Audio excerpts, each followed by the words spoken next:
So যে আজকে একটা প্রতিবেদন দেখলাম আপনার হচ্ছে যে তিনজন শিক্ষিত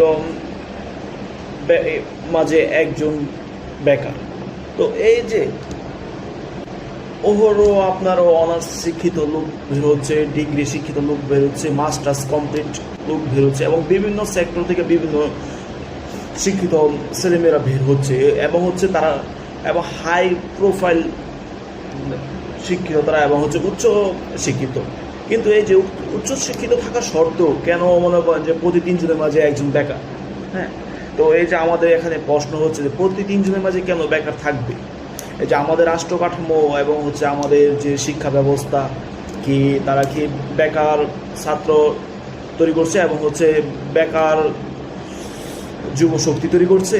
যেখানে মনে করেন যে আমাদের প্রযুক্তি শিল্পে এখনও আমাদের প্রযুক্তি শিল্পে কিন্তু আপনাদের হচ্ছে 50 থেকে 70 লাখ জনবল প্রয়োজন প্রতি বছর।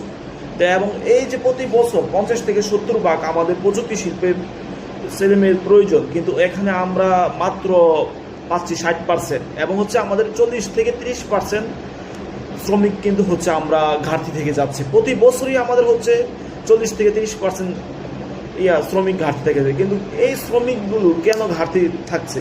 যে এত বড় চাহিদা প্রযুক্তি ক্ষেত্রে, এত বড় উন্নয়ন হচ্ছে প্রযুক্তি ক্ষেত্রে, তবু কেন মনে করেন যে আমাদের দেশে বেকার সংখ্যা বাড়ছে, প্রতি শিক্ষিত তিনজন ছেলের মাঝে একজন বেকার থাকছে?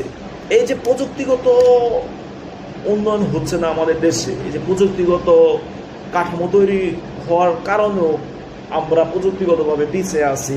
যেমন প্রযুক্তি শ্রমে আমরা পিছিয়ে আছি এবং হচ্ছে প্রযুক্তিগতভাবে অনেক সম্ভাবনা থাকা সত্ত্বেও আমরা এখনও কোনো কোনো পিছিয়ে আছি।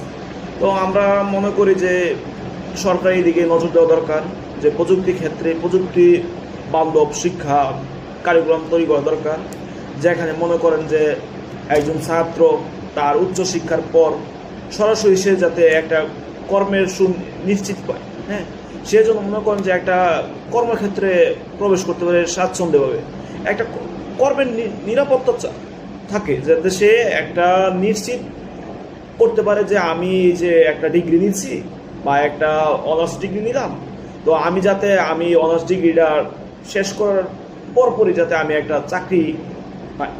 তো এই যে এই 24 জুলাই আন্দোলন হইল, হ্যাঁ, এই আন্দোলনের পরে সরকার কী ধরনের সংস্কার করল? সরকার সবচেয়ে বড় প্রয়োজন ছিল যে আমাদের এই যে যুব সমাজকে প্রযুক্তিগতভাবে এগিয়ে নিয়ে যাওয়া।